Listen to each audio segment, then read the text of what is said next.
Un regard féminin aussi engagé au cinéma, ça ne se refuse pas. Nouveau film du studio A24, Sorry Baby raconte l'histoire d'Agnès, une jeune femme ayant subi un traumatisme. À travers plusieurs chapitres, le long métrage va explorer ce personnage et son évolution, s'articulant notamment autour d'une amitié vitale. Il faut savoir que c'est le premier film d'Eva Victor qui réalise, scénarise et interprète le rôle principal. Et le récit est transcendé par ce regard féminin bouleversant et rare au cinéma, offrant une véritable déclaration d'amour à cette sororité cruciale dans nos sociétés. Son interprétation d'Agnès est clairement la performance la plus marquante du long métrage, et ça ne m'étonnerait pas que l'américaine ait injecté une partie de son vécu intime dans le personnage. Un personnage qui rappelle d'ailleurs beaucoup le travail de Phoebe Waller-Bridge dans Fleabag, avec cette approche brute et sans concession d'un monde vu à travers les yeux d'une femme. Le reste des comédiens est également formidable, et l'œuvre est globalement empreinte d'une authenticité magnifique. C'est un film profondément engagé qui aborde des sujets difficiles, comme la reconstruction post-traumatique, les crises d'angoisse, mais surtout les violences sexistes et sexuelles. Et le récit a l'excellente idée de traiter tous ces propos délicats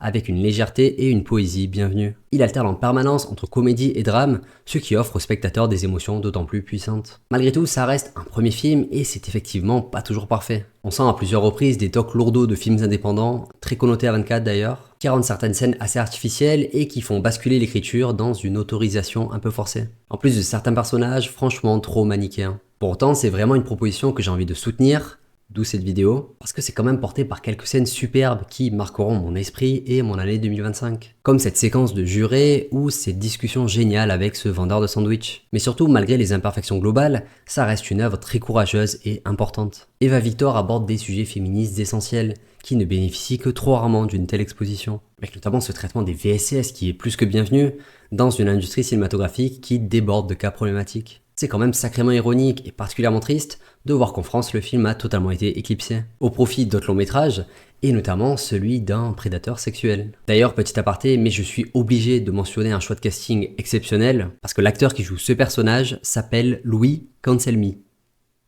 Wow. Pour finir, je vois que l'œuvre est qualifiée par certains réacs de bête film de Gen Z, sauf que non, c'est simplement un objet progressiste qui comprend les codes de son temps. Encore une fois, je le conçois, c'est un film très imparfait, mais je vous le recommande malgré tout chaudement pour son courage et son propos essentiel. Il est sans doute encore en salle à l'heure où je publie cette vidéo, donc foncez.